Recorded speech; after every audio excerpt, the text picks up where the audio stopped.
भगवते वासुदेवाय।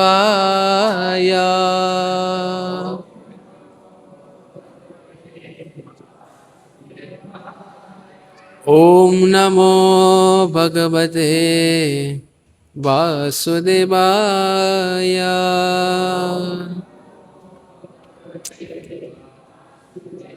ओम नमो भगवते वासुदेवाय।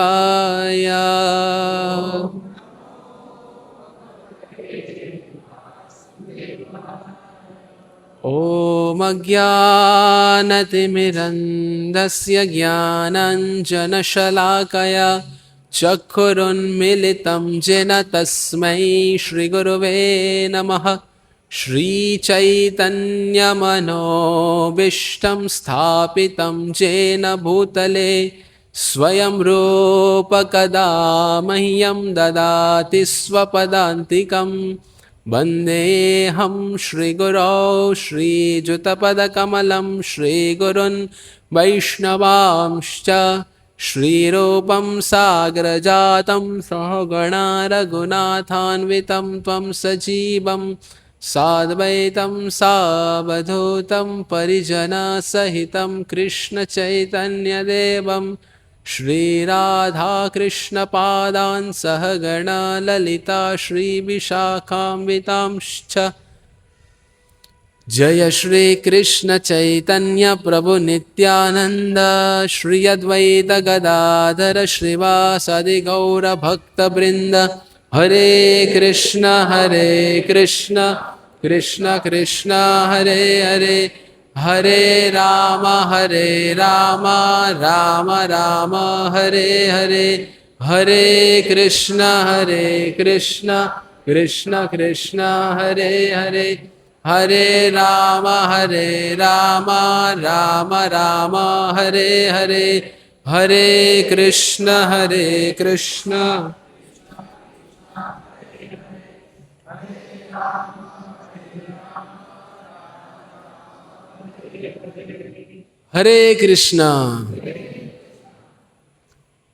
आप सभी का स्वागत है हमारे साप्ताहिक गीतामृत के इस सत्र में। आप में से ऐसे कितने हैं जो पिछली बार नहीं थे, आज प्रथम बार आए हैं? आप तो हर बार आते हो ना, मतलब पिछली बार मतलब ये सत्संग में प्रथम बार आए हैं ऐसा। तो आप जो भी प्रथम बार आए हैं, बाद में आपका नाम उधर बाहर लिखवाइए टेबल पे, ताकि आपको नियमित कार्यक्रम की माहिती प्राप्त होती रहे। तो पिछली बार हमने अध्याय द्वितीय प्रारंभ किया था, जिसमें हमने प्रथम अध्याय का सारांश देखा था। प्रथम अध्याय का सारांश क्या है? क्या है प्रथम अध्याय?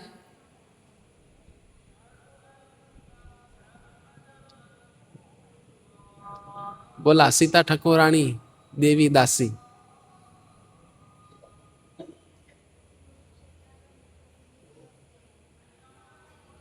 हाँ,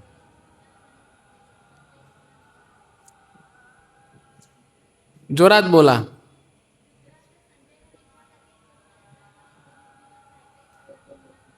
हाँ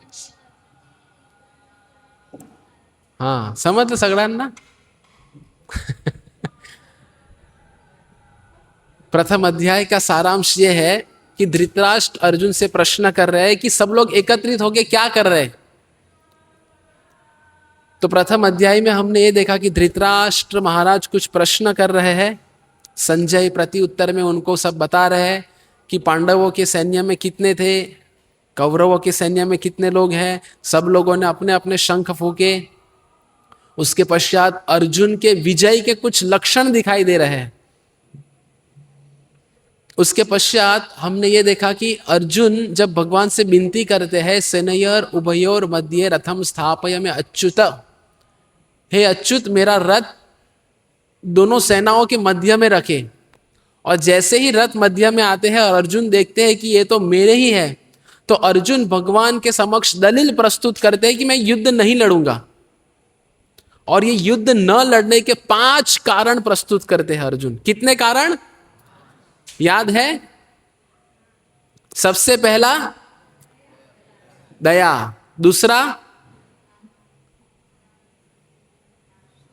दूसरा पाप लगेगा, तीसरा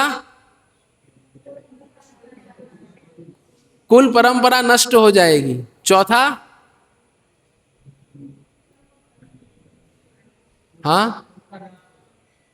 चौथा ये कि अर्जुन कह रहे हैं कि सब लोग मारे जाएंगे तो ये राज्य का मैं भोग नहीं ले पाऊंगा, मतलब मुझे सुख नहीं मिलेगा। और अंतिम कारण असमंजस। अर्जुन कहते हैं अभी मुझे कुछ भी नहीं समझ रहा है, और वही हमारी स्थिति है। अर्जुन हमारी स्थिति का प्रदर्शन कर रहे हैं कि हमें भी जीवन में ऐसा होता है कि कुछ समझता नहीं, क्या करे। होता है ऐसा, हर बार ऐसा होता है। तो फिर हमने पिछली दफा अध्याय द्वितीय प्रारंभ करके शुरू में हमने देखा, फिर आज हम ये चर्चा कर रहे हैं कि हम वो स्तर तक आए थे कि हमें गुरु की क्या आवश्यकता है, और भगवान की कृपा से हमारे प्रवचन की श्रृंखला में ये मुद्दा ऐसे आ गया है कि अभी परसों के दिन बलराम पूर्णिमा है। क्या है? बलराम पूर्णिमा। बलराम पूर्णिमा मतलब बलराम जी का आविर्भाव दिवस। कृष्ण जन्माष्टमी के पूर्व बलराम जी का आविर्भाव आता है। जब बलराम जी की कृपा होगी तब जाके कृष्ण भगवान हम पे कृपा करेंगे। तो हमें बलराम जी की कृपा की याचना करनी पड़ेगी इसके लिए। तो बलराम जी कौन है? आदि गुरु है, और हम आज वही समझने जा रहे हैं। तो हमने पिछले सत्र में 5 श्लोक तक देखा था, आज हम 6ठा श्लोक देखेंगे। तो 6ठे श्लोक में अर्जुन क्या कह रहे हैं, ये जो 5वां कारण है वो प्रस्तुत कर रहे हैं कि हम जानते नहीं हैं कि कौन सा बेहतर है, उनको जीतना या उनके द्वारा जीता जाना। असमंजस। तो आप सब मेरे साथ दोहराइए। न चैतम द्विदम कतरन्न गरियो यद्वा जयम यदि वानो जयेयो यानेव हत्वा न जिजीविषामा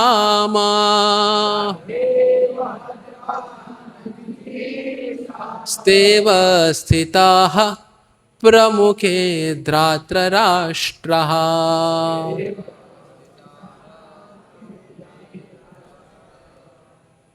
हम यह भी नहीं जानते हैं कि हमारे लिए क्या श्रेष्ठ है। ये देखिए, जैसे हम ये अनुवाद पढ़ते हैं ना, हमें हमारे स्वयं के जीवन का विश्लेषण करना है। क्या कहीं तो मेरे भी जीवन में ये स्थिति तो नहीं है ना।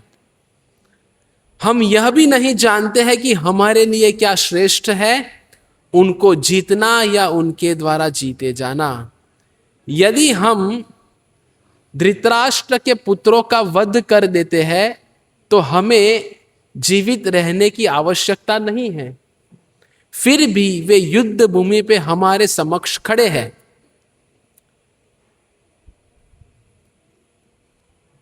तो अर्जुन ये 6ठे श्लोक में भगवान से कह रहे हैं, मैं निर्णय नहीं ले पा रहा हूं। तो अर्जुन कह रहे हैं कि अगर मैं लड़ता हूं तो फिर भी वह अपने रिश्तेदारों के बिना आनंद नहीं ले पाएंगे। ये पहले अध्याय में बताया, जो हमने चर्चा की ना, कि अगर कोई रहेगा ही नहीं तो मैं आनंद नहीं ले पाऊंगा। वह जीत नहीं सकता। इतने रक्तपात के बावजूद आनंद की कोई गारंटी नहीं है। मैं इतना युद्ध कर लूंगा, रक्तपात हो जाएगा। युद्ध होगा मतलब क्या होगा?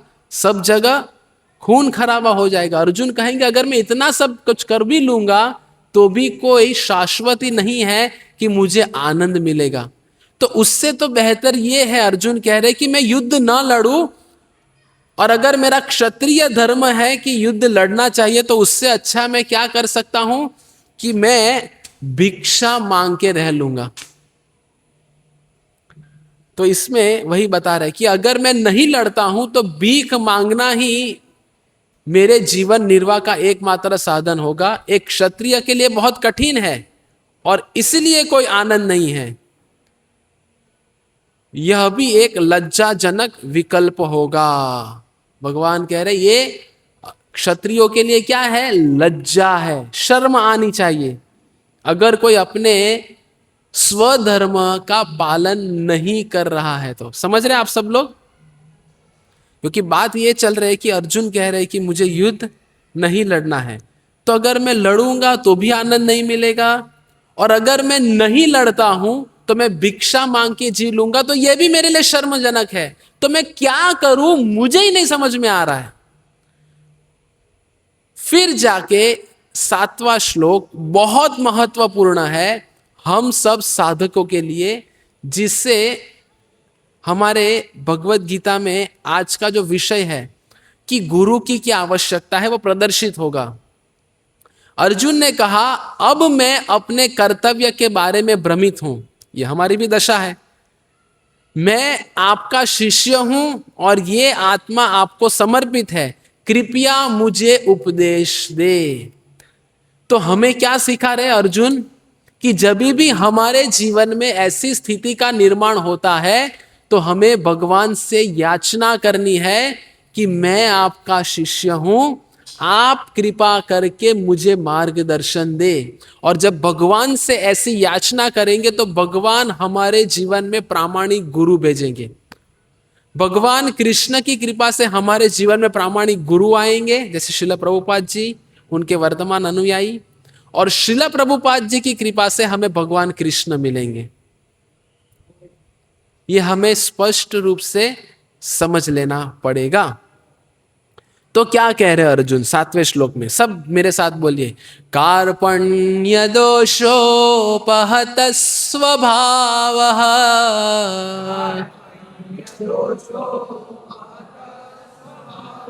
पृच्छामि त्वां धर्म सम्मूढ़चेताः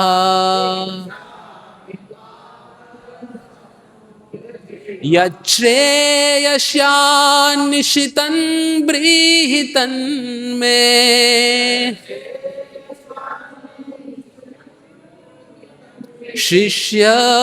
शिष्यस्तेऽहं शाधि मां त्वां प्रपन्नम्।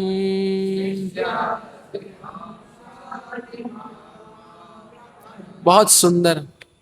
अर्जुन कह रहे शिष्यस्तेऽहं शाधि मां त्वां प्रपन्नम, मैं अभी आपका शिष्य बनने के लिए तैयार हूं, ये अर्जुन कह रहे हैं। और क्या लिखा है ये श्लोक में, यश्रेय, मेरे लिए श्रेयस्कर क्या है वो बताइए। 2 प्रकार के शब्द है, एक है श्रेयस, दूसरा है प्रेयस। ये ध्यान रखना है, श्रेयस और प्रेयस। प्रेयस मतलब क्या, क्षणिक लाभ देने वाला, और श्रेयस मतलब लंबे समय तक लाभ देने वाला। समझ में आया? प्रेयस मतलब क्षणिक लाभ, श्रेयस मतलब लंबे समय तक लाभ। तो इन दोनों में कौन सा श्रेष्ठ है आप बताइए? प्रेयस, प्रेयस, श्रेयस, पक्का? ओके। अर्जुन यही कह रहे हैं, यश्रेय, मेरे लिए क्या श्रेयस्कर है वो बताइए। तो भगवान भी हमें अर्जुन के माध्यम से गीता द्वारा हमारे लिए क्या श्रेयस्कर है वो हमें बता रहे हैं, पर हम कहते हैं नहीं नहीं नहीं, अभी तो बहुत समय बाकी है, बुढ़ापे में भक्ति करूंगा मैं। जब दांत गिर जाएंगे, जब कृष्ण बोल नहीं पाएंगे, क्लितना, बुढ़ापे में क्या बोल पाएंगे, हले कितना, तब मैं भक्ति करूंगा। जब आंखों में मोतिया बिंदु आ जाएंगे, जब कान से सुनाई देना बंद हो जाएगा, जब मेरे मुख में दांत नहीं रहेंगे, तब मैं भक्ति करूंगा। चलेगा? नहीं चलेगा। कोई किसी अपने प्रियतमा को, प्रियतमा समझते हैं ना, अपने जो प्रिय है उनको अगर कुछ देना चाहते हैं तो वो अच्छे से अच्छी चीज देंगे या घटिया से घटिया देंगे, बताइए, थोड़ा जोर से बोलिए। हाँ, जब भी कोई प्रश्न पूछता हूं तो जोर से, अच्छे से अच्छा। तो हम अगर भगवान को कुछ देना चाहते हैं तो कैसा देना चाहिए? अच्छे से अच्छा। और हमारे जीवन का अच्छे से अच्छा हम क्या दे सकते हैं? हमारी युवानी, बुढ़ापा नहीं। बुढ़ापा तो हमें स्वयं को पसंद नहीं आता, तो फिर भगवान को हम बुढ़ापा क्यों दे? तो हमें जवानी में भक्ति करनी चाहिए। कोई कहेगा थोड़ा जीवन सेट हो जाए, थोड़ा बैंक बैलेंस आ जाए, एक मर्सिडीज बेंज आ जाए, गाड़ी मकान बंगला सब कुछ बन जाए, फिर तो क्या करना है? भक्ति करनी है ना। इसलिए लोग जवानी में क्या करते हैं? First shift, day shift, night shift, 3-3 shift, कई बार लगातार 5-5 शिफ्ट कर लेते हैं, 3-3 दिन तक लगातार। अपना सपना मनी मनी। कोई विचार करेगा प्रभु जी आपको तो क्या है, आप तो बैठे बैठे बोलते रहते हो, आपको थोड़ी काम धंधा है, परिवार है, हमें तो परिवार को संभालना है। यही हमारी मूर्खता है कि हम ऐसा सोचते हैं कि मैं इस परिवार को संभाल रहा हूं। जिस दिन इन्होंने निर्णय ले लिया ना कि मुझे किसको संभालना नहीं है, जब कोरोना आया तो कोई किसी को बचा पाया? कोई नहीं बचा पाया। कोरोना में ऐसे भी लोग थे जिनके पास कमरा नहीं था, बेड नहीं था, ऑक्सीजन नहीं था, फिर भी बच गए। और कई धनी लोग ऐसे थे जिनके पास कमरा था, बेड था, ऑक्सीजन था, सब कुछ था, फिर भी नहीं बचे। आप विश्लेषण कीजिए अपने अगल बगल में। तो वास्तव में बचाने वाला कौन है? अवश्य रक्षिबे कृष्ण, भगवान रक्षा करने वाले हैं। मैं तो एक निमित्त हूं, निमित्त मात्रेण भव सव्यसाची। हम तो निमित्त मात्र है, फिर क्यों हम इतना गुरूर करें स्वयं के ऊपर? ये जो हमें जीवन मिला है, जीवन का मुख्य अंग है भगवान कृष्ण की भक्ति करना। हरे कृष्ण कृष्ण कृष्ण हरे हरे, हरे राम। भगवान कृष्ण की भक्ति करना ये हमारा मुख्य अंग होना चाहिए। व्यापार, दफ्तर, कार्यालय ये हमारा गौण कार्य होना चाहिए। कई बार भक्ति हमारी गौण हो जाती है और बाकी कार्य हमारे मुख्य हो जाते हैं, तो काम नहीं बनेगा। तो ये अर्जुन हमें सिखा रहे हैं। तो बलदेव विद्याभूषण ये श्लोक के तात्पर्य में बता रहे हैं, मैंने युद्ध की इच्छा रखने के अपने कर्तव्य की प्रकृति की कमजोरी विकसित की है। परिवार के सदस्यों के स्वामित्व के दोषों के कारण पिछले श्लोक द्वारा दिखाया गया है। मैं अपने कर्तव्य के बारे में भ्रमित हूं। यह संदेह है कि क्या मेरा कर्तव्य लड़ने का क्षत्रिय धर्म है या उसे छोड़ देना या भीख मांगना। यह अर्जुन भगवान के समक्ष प्रस्तुत कर रहे हैं अपनी स्थिति। तो उलझने प्रकृति की राह है, हर कदम पर हमारी चाहत के बिना जीवन में तकलीफ आएगी। क्या आप सहमत हो? कोरोना किसी ने मांगा भगवान से? नहीं मांगा, फिर भी आ गया। बीमारी कोई मांगता है? फिर भी आ जाती है। कैसे? जैसे ये संसार है, अभी हमको तो इतना साक्षात्कार नहीं होगा, जो जंगल होता है ना, जंगल, तो जंगल में क्या होता है, जंगल में वृक्ष इतने घने होते हैं कि जब हवा आती है ना, हवा से वृक्ष एक दूसरे के साथ टकराते हैं तो क्या होता है? घर्षण, और घर्षण से अग्नि उत्पन्न हो जाती है और जंगल पूरा जलने लगता है।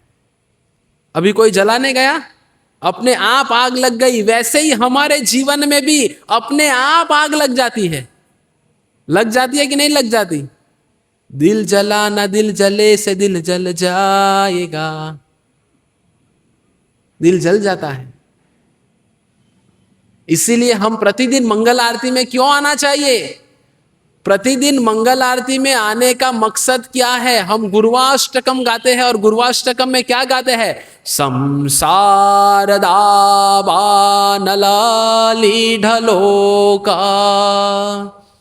त्राणाय कारुण्यघनाघनात्वं प्राप्तस्य कल्याण गुणार्णवस्य वन्दे गुरो श्री चरणारविंदम। बहुत सुंदर। ये संसार भी दावा नल के जैसा है, ये कह रहे हैं। अपने आप अग्नि लग जाती। मानो जंगल की अग्नि को शांत करना है तो कैसे करेंगे? जंगल की अग्नि को शांत करना है तो कैसे करेंगे बताइए? पब्लिक ओपिनियन, पानी घर में से लेके जाएंगे बकेट भर के? तो बारिश, सब लोग बोल रहे बारिश आएगी तभी ये अग्नि शांत होगी। उसी तरह हमारे जीवन में जो अग्नि लगी है वो केवल और केवल गुरु की कृपा से और गुरु की कृपा के द्वारा भगवान की कृपा से शांत होगी। बाकी कोई बाबा के पास जाने से, पीछे डालने से कोई मुश्किल का समाधान नहीं मिलने वाला है। केवल और केवल भगवान की कृपा से ही संभव है। ये बता रहे हैं, वंदे गुरो श्री चरणारविंदम। इसीलिए हमें जीवन में गुरु की आवश्यकता है। हमारा आज के चर्चा का विषय क्या है? गुरु की आवश्यकता क्या है? कोई माइका लाल कहेगा मैं गुरु को क्यों अपनाऊं, गुरु का तो पतन हो जाता है, ये देखो ये बाबा ऐसा है, वो बाबा वैसा है। लेकिन हमारे कलयुग की स्थिति क्या है पता है? हमें जो सरलता से मिलता है ना उसकी हम कदर नहीं करते। जैसे कई गुरु है आज समाज में, वो कहते हैं जीवन में समस्या है, अकाउंट में 2 लाख भरो फिर आ जाओ। फिर हम उनकी सभा में जाते हैं 2 लाख भर के। फिर गुरु कहते हैं, हम प्रश्न, गुरु माइक देते, बोले आपका प्रश्न क्या है? बोले मेरे जीवन में मेरी पत्नी मुझे छोड़ के चली गई। ठीक है, तो फिर गुरुजी इधर से प्रश्न करते हैं, चली गई, कल आपने क्या खाया था? वो कहते हैं मैंने समोसा खाया था। अच्छा, समोसा के साथ कौन सी चटनी खाई थी? वो कहते हैं समोसा के साथ मैंने हरी चटनी खाई थी। गुरुजी कहते हैं कल से समोसा के साथ लाल चटनी खाओ, कृपानी शुरू हो जाएगी, समस्या का समाधान मिल जाएगा। सब लोग ताली बजाते हैं। 2 लाख रुपए में ये समाधान लेके आते हैं। और इधर भगवत गीता हमें जानने को फोकट में मिल रही है, उधर 2 लाख भर के ऐसे ही आ जाते हैं। इधर फ्री में भगवत गीता, वो भी भर पेट महाप्रसाद के साथ। तो लोग कहते हैं नहीं नहीं नहीं, इस्कॉन में जो गया वो गया, ये भी गया। और हमारे घर वालों को इतनी, घर वालों को कैसे तो भी मनाते हैं, तो बगल वाले जो जे है भाई गियो तो गियो। अरे भाई घर वालों को समस्या नहीं तो आपको क्या समस्या है? ये आज के जीवन की दुर्दशा है।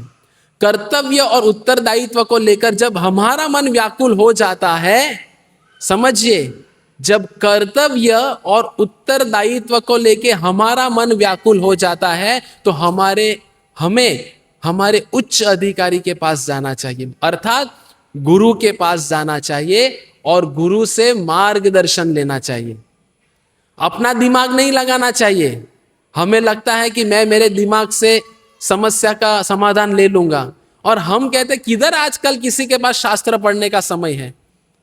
तो शास्त्र पढ़ना चाहिए, गीता को खोलनी चाहिए। जो कहूंगा सच कहूंगा, सच के सिवा और कुछ भी नहीं कहूंगा। अरे पगले, ये खोल के देखता तो कभी इसके ऊपर हाथ रखने की नौबत ही नहीं आती। हाथ क्यों रखना पड़ रहा है? क्योंकि खोल के कभी देखा ही नहीं कि इसके अंदर क्या है। तो हम भी कई बार, हम हरे कृष्ण संस्था में जाते हैं, लंबा सा तिलक लगाते हैं और हम कहते हैं मैं हरे कृष्ण वाला हूं। कंठी भी खरीद के ले लेते हैं, पहन लेते, नियम कुछ पालन नहीं करते। प्याज लहसुन भी हमारा चल रहा है, शेट्टी की पाव भाजी भी चल रही है, भुवनेश्वरी खिचड़ी का प्रसाद भी चल रहा है। सब कुछ चल रहा है हमारा, और हम कहते हैं हम भक्त है। ये भक्त नहीं है, भक्त होने का नाटक है। तो एक भक्त क्या करते हैं कि प्रसाद के बिना मैं कुछ नहीं खाऊंगा, जो भगवान को भोग लगेगा वही ग्रहण करूंगा। अभी बाहर कौन भोग लगाने जाता है, पर हमें लगता है कि बाहर का बहुत स्वादिष्ट होता है। तो इसीलिए हमें गुरु की आवश्यकता है, और गुरु के पास जाएंगे। जैसे उदाहरण, अर्थात हम बीमार होते हैं तो हम किसके पास जाते हैं? डॉक्टर के पास जाना अच्छा लगता है? नहीं, फिर भी जाना पड़ता है। और डॉक्टर के पास जाते तो डॉक्टर कहते हैं कि ये दवाई लो, और डॉक्टर कहते हैं चलो सो जाओ। फिर ऐसे हमको देख के डर लग जाता है। फिर डॉक्टर इंजेक्शन देते हैं। इंजेक्शन क्यों देते हैं? क्योंकि जल्दी बीमारी ठीक हो जाए। और इतना ही नहीं, डॉक्टर कहते हैं ये पथ्य आपका पालन करना है, ये नहीं खाना है, ये नहीं खाना है, ये नहीं खाना है। तो हम पालन करते हैं कि नहीं करते?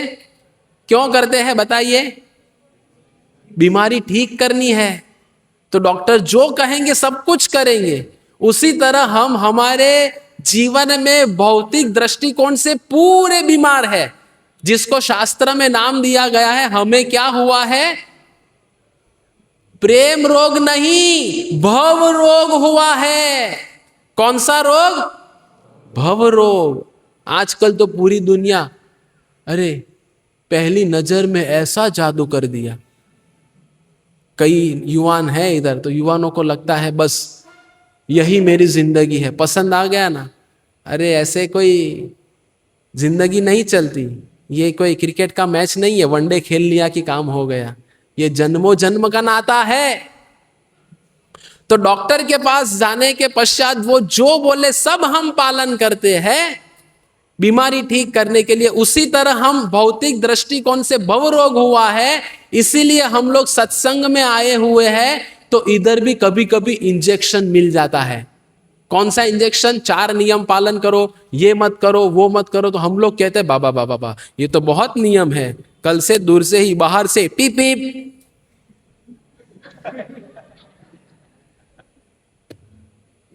अंदर नहीं आना है भाई। अंदर दहलीज को अगर पार किया तो बहुत खतरनाक है। ये लोग तो सब कुछ छुड़वा देते हैं। लेकिन ये क्यों है ये नियम?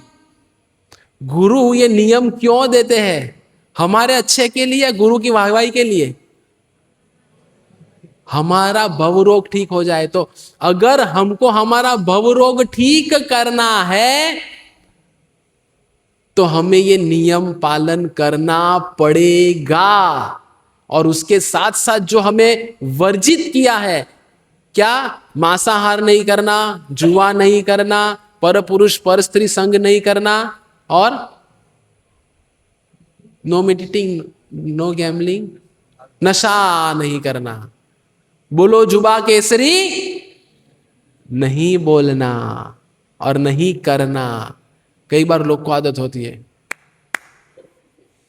जिधर बजाना है उधर नहीं बजाते, जिधर नहीं बजाना है उधर बजाते, तो ये गड़बड़ हो जाती है। तो कौन है भौतिक उलझन में आदमी जो जीवन की समस्याओं को नहीं समझता? बजहो रे मना श्री नंद नंदन अभय चरणार बिंदरे, दुर्लभ मानव जनाम सत्संगे तरहु यही भव सिंदूरे। एदन जोवन पुत्र परिजन इथे कियाची पर तीरे। और उसमें एक शब्द आता है कृपण दुर्जना। कृपण, तो कृपण मतलब क्या? कंजूस। हमारे भाषा में कृपण मतलब कंजूस। तो कंजूस का अर्थ क्या है? कंजूस मतलब क्या? हमारी परिभाषा क्या है कंजूस की? भाई कोई शास्त्रों में से प्रश्न नहीं पूछा है। कंजूस मतलब क्या?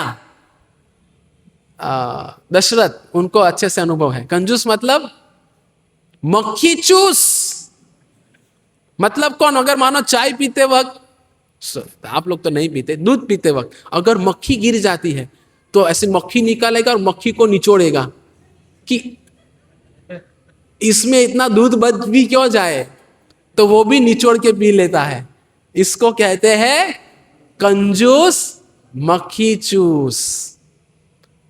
तो कंजूस कौन है? हमें लगता है यही कंजूस है, लेकिन हम सब लोग जो इतने बैठे सब कंजूस है।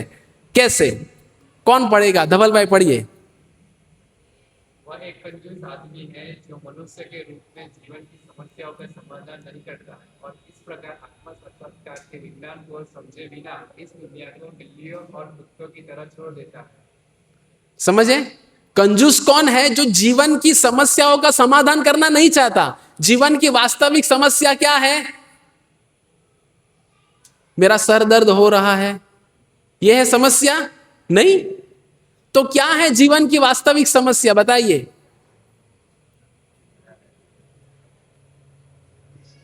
सत्यपाल जी, आप नहीं। जीवन की वास्तविक समस्या क्या है?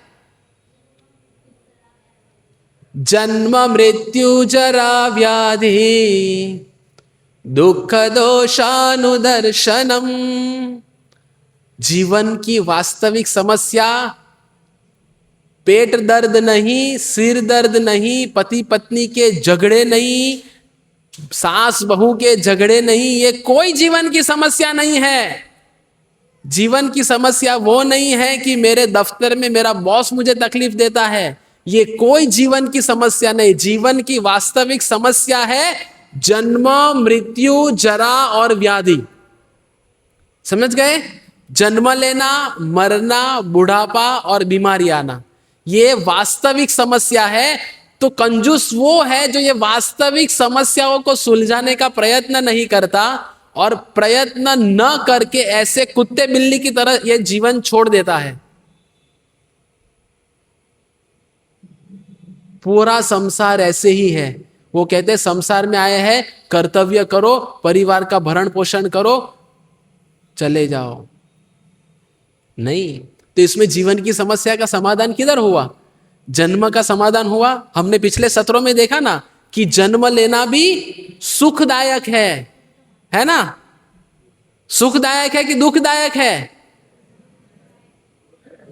दुखदायक है। ये हमने चर्चा की। अगर आप इसको नवसारी के संपर्क में हो यूट्यूब के माध्यम से तो आपको समझ में आएगा। ये देखिए, ये सब काम, क्रोध, लोभ, मोह, मद, मात्सर्य, ये अंदर हृदय में छुपी हुई है और हमारा गंतव्य है। दिख रहा है हमारा गंतव्य? दिख रहा है गंतव्य किधर है हमारा? भगवान दिख रहे हैं? कितने दूर है देखो। और हम किधर है? हम तो इधर ही लटके पड़े हैं। कोई इधर खींच रहा है, कोई इधर खींच रहा है, कोई उधर खींच रहा है। तो इनसे उठना है। तो ये बुद्धिमान और जीवन की सभी समस्याओं का हल करने के लिए मानव अपने शरीर का उपयोग करता है। मानव किसी का नाम भी हो सकता है। इसका अर्थ यह नहीं कि मेरा नाम मानव है, मतलब मेरा नाम तो शास्त्रों में आ गया। नहीं, हमें वास्तविक समस्याओं से बाहर निकलने का प्रयत्न करना है, इसमें पड़े नहीं रहना है। तो ये क्या है? देखो, त्वचा रोग के दो पहलू हैं। कोई सोचता है कि मैं परिवार के सदस्यों को मौत से बचा सकता हूं या परिवार मुझे बचा लेगा। ये दोनों भी धारणा हमारी गलत है, जो हमने पिछली बार भी अभी चर्चा की ना कुछ समय पहले, कि हमें लगता है कि हम सब समाधान कर लेंगे। नहीं, ये त्वचा रोग के समान है। हर जीव किसी ना किसी की सेवा करता है। करते हैं हम? ये देखो हमारे समक्ष उदाहरण है ज्यादा। लेकिन इस दुनिया में ऐसी सेवाओं को मृत्यु के समय समाप्त कर दिया जाता है। ये देखो, आप ये सब सेवाओं को देखो। जैसे ये शरीर गया, जैसे हमने शरीर छोड़ा, कि ये सब हमने जितनी भी सेवा की ये सब इधर ही छूट जाएगी। आप सहमत हो ये बात से? थोड़ा जोर से तो बोलिए। तो करे तो क्या करे? ये मजे वाली बात आई अभी।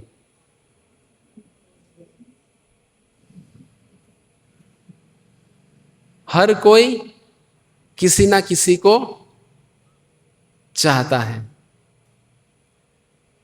अभी ज्यादा मैं बोलूंगा ना इस विषय पे, लेकिन रिश्ता और प्यार भौतिक दुनिया में अस्थाई है। अस्थाई समझते हैं ना? अस्थाई मतलब क्या? श्रेयस है या प्रेयस है? अब आप समझ गए। तो सोचिए, हम पूरी जिंदगी क्या कर रहे थे अब तक? यही कर रहे थे ना, अपने तो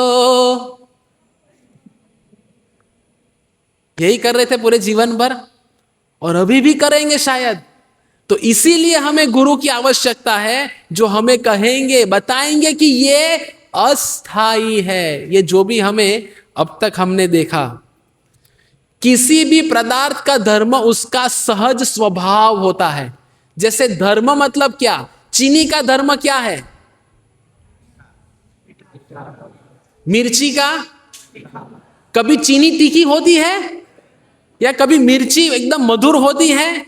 तो चीनी अपना धर्म नहीं छोड़ती, मिर्ची अपना धर्म नहीं छोड़ती। उसी तरह आत्मा का स्वभाव, आत्मा का धर्म है हरे कृष्ण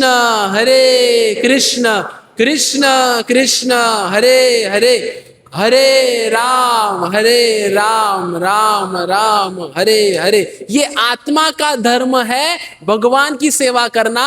तो हम हमारा मूल धर्म को छोड़ के किसकी सेवा में लगे हैं? ए धन जोवन पुत्र परिजन, इथे कियाची पर प्रीति रे।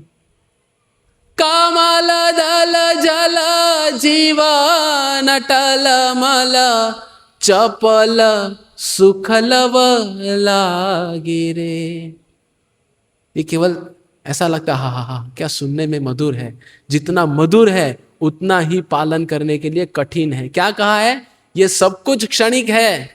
और जीवन कैसा है? कमल दल जल जीवन टलमल। जैसे कमल के पत्ते के ऊपर एक पानी का बूंद दिखता है ना हमें, और जब सूर्य प्रकाश होता है तो बहुत चमकता है वो बूंद, लेकिन वो बूंद पानी के पत्ते के ऊपर कब तक रहेगा?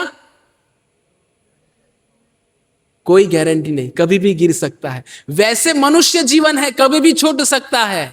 लेकिन ये मनुष्य जीवन में हम क्या कर रहे हैं? चपल सुखलव लागिरे। क्षणिक सुख जो मिलता है एक पुरुष को स्त्री के संपर्क में, एक युवान को एक युवती के संपर्क में, पाव भाजी खाने में, बाहर खाने में, ये दुनिया का भोग करने में। अभी सब बोलेंगे अभी तो रक्षाबंधन आ रही है तो हम जाएंगे, मजा करेंगे, एंजॉय करेंगे। 3 दिन, वो भी शुक्रवार का, शुक्रवार शनिवार रविवार, ये 3 दिन हैट्रिक। મજા આવી ગઈ જીવનમાં। શું જોઈએ આપણે બધાને? હા, મજા આવી જોઈએ।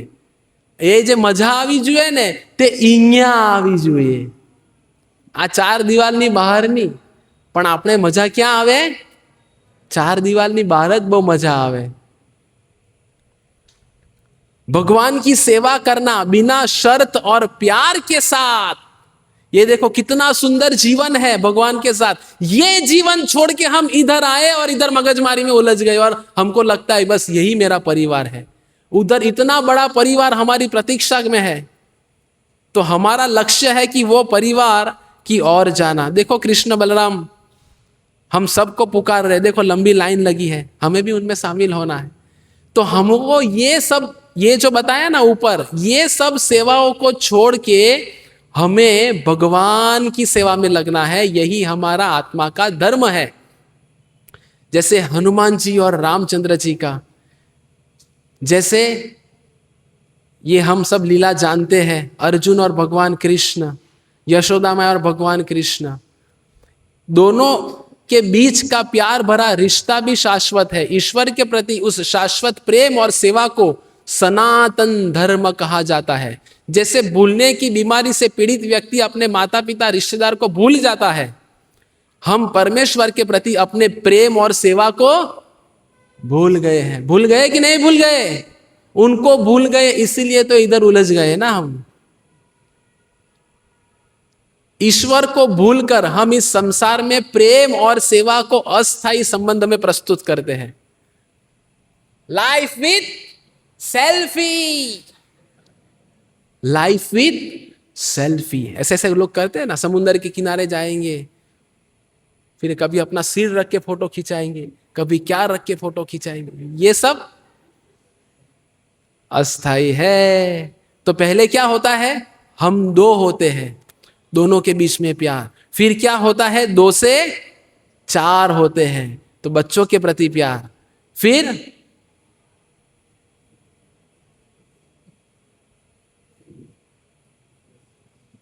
ये सब कुछ हम अभी कर रहे हैं, जो मैंने बताया ना, जर जमीन जेवर कुछ न साथ जाएगा।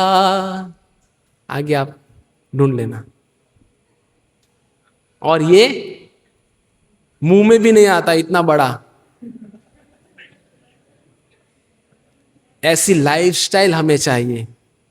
और अगर इतने से संतुष्ट नहीं होते तो लोग क्या करते हैं? कुत्ते को लेके आते हैं। इतना तो छोड़िए, पाश्चात्य देश में कोई विश्वास करने वाला नहीं होता। गूगल पे सर्च करना, ऐसे कई लोग हैं जिन्होंने कुत्ते के साथ 7 फेरे लिए हैं। कुत्ते के साथ में 7 फेरे लेके शादी की है कि कम से कम ये तो वफादार रहेगा। क्योंकि आज वफादार लोग मिलते नहीं, कहीं पे निगाह है, कहीं पे निशाना। पूजा तू नहीं तो और कोई दूजा। ये है आज के जीवन की वास्तविकता। प्रभुपाद कह रहे हैं, कौन आदमी उलझन में है? तो ये सब जो अभी हमने बताया, इस तरह दुनिया की स्थिति ऐसी है कि जीवन की उलझनें अपने आप प्रकट हो जाती है। हमारे बिना ऐसा भ्रम न होना आगे कोई नहीं चाहता, फिर भी वह होता है। हम ऐसे ही भ्रमित होते रहते हैं। इसीलिए हमारे जीवन में हमें भगवत गीता की आवश्यकता है। तो कई बार क्या होता है, हमारी भौतिक आसक्ति इतनी होती है कि आसक्ति में हम अंधे हो जाते हैं। जैसे इधर हम ध्रुव महाराज के, जैसे धृतराष्ट्र का हम देखते हैं। धृतराष्ट्र महाराज को अंधी आसक्ति थी अपने पुत्रों के लिए, तो अपने सब पुत्रों का बलिदान देना पड़ा उनको। वैसे ध्रुव महाराज के जीवन में हम देखते हैं, उत्तानपाद महाराज को पत्नी के प्रति इतनी आसक्ति थी कि ध्रुव महाराज को कह दिया, जाओ जंगल में तपस्या करो, क्योंकि ये मेरी सुंदर सी खूबसूरत सी पत्नी मेरे साथ जब तक है तब तक आप किधर भी रहो, मुझे कोई फर्क नहीं पड़ता।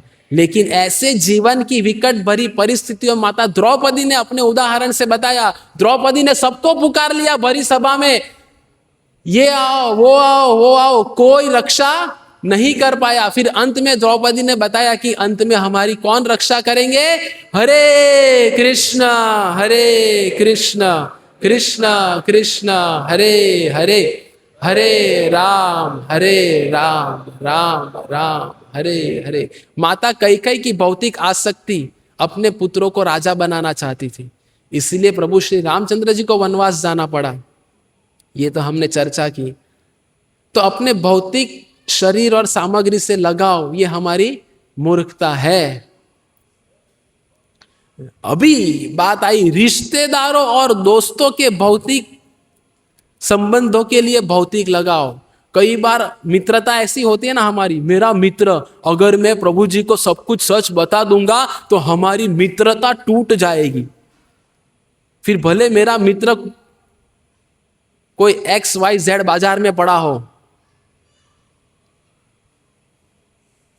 खतरनाक स्थिति है। तो ये सब भौतिक आसक्ति की श्रेणी में आता है। तो उलझन में आदमी किसको शांत करे, ये स्थिति है। देखो पहला नंबर दिया है ना, माँ बेटे से शिकायत करे कि ये पत्नी ऐसी है वैसी है वैसी है। फिर पत्नी, दूसरे में क्या हो रहा है, पत्नी खींच के लेके जाती कमरे, अंदर आ जाओ। अभी पत्नी ने बोला तो आना ही पड़ेगा। फिर उधर वो माँ के बारे में बोलता है, फिर पति उसको सहलाता है, ठीक है मैं देख लेता हूं। और चौथे में क्या होता है, जब कमरे से बाहर आते हैं क्या करें? तो इनके बीच में समाधान क्या है? जैसे माता वसुदेव जी ने जब कृष्ण भगवान अपने जीवन में आने के पश्चात अपनी सब बहनों को भर भर के सोना, जवेरात, मोती सब कुछ दिया, और ये देख के माता देवकी और बाकी लोग को ऐसा कुछ लगा नहीं। जैसे आजकल के समय में क्या होता है, मानो अपने पति अगर बहन घर में, अभी रक्षाबंधन में बहन आएगी और बहन को भर भर के सब कुछ दे दे, तो पत्नी उधर रसोई घर में से हम लोग होता है ऐसा, तो संभालना मुश्किल हो जाता है। तो वसुदेव जी के जीवन में ऐसा क्यों नहीं हुआ? क्योंकि वसुदेव जी ने अपने जितनी भी पत्नियां थी सबको पहले से भर भर के ये सब कुछ दे दिया था, और वो सब कुछ दिया था इसीलिए इनको दिया, तो पत्नियों को कोई गम नहीं रहा। अभी ये हम कोई ट्रिक नहीं दे रहे, अभी घर जाके पत्नियां पति को बोलेगी बहन को अगर देना है तो सबसे पहले इधर भर भर के दो, अरे इधर भरने जाएंगे तो सब कुछ खाली हो जाने वाला है, तो बचेगा ही क्या। तो ये उदाहरण क्या है कि ऐसी समस्या जब होती है ना जीवन में, और होती ही है, कोई माई का लाल ऐसा नहीं है जो बोलेगा कि हम इससे परे हैं। ये समस्या का समाधान एक ही है कि हम सबको कृष्ण भावना भावित होना पड़ेगा, और जब कृष्ण भावना भावित होंगे तो ये समस्या अपने आप सुलझ जाएगी। ये देखो, ये सब समस्याएं होती है, तो इसका समाधान क्या है? ऐसा पारिवारिक लगाव निचले जानवरों में भी पाया जा सकता है, जो बच्चों की भी देखभाल करते हैं। बुद्धिमान होने के कारण अर्जुन समझ सकते थे कि परिवार के सदस्यों के प्रति उनका स्नेह और उनसे मृत्यु से बचने की इच्छा ही उनके उलझन का कारण थी।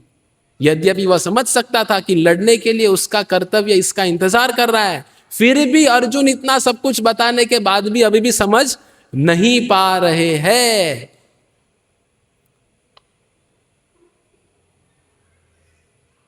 तो अब जो अर्जुन नहीं समझ पा रहे हैं,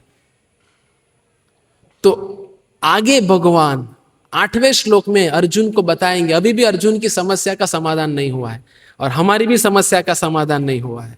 तो अभी हम कैसे समाधान लाए, उसकी चर्चा हम अगले बुधवार को करेंगे। हरे कृष्णा कृष्ण कृष्ण हरे हरे, हरे राम राम राम हरे हरे। श्रीमद् भगवद गीता यथारूप की, श्रील प्रभुपाद की, निताय गौर प्रेमानंदे।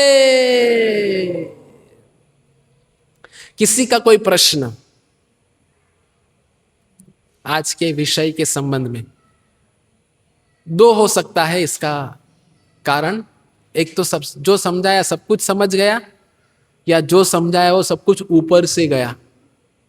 अब ये दो में से कौन सी श्रेणी है ये आप जानते हो, मैं नहीं जानता। ठीक है, तो अभी हम कीर्तन करेंगे, उसके पश्चात सभी के लिए प्रसाद।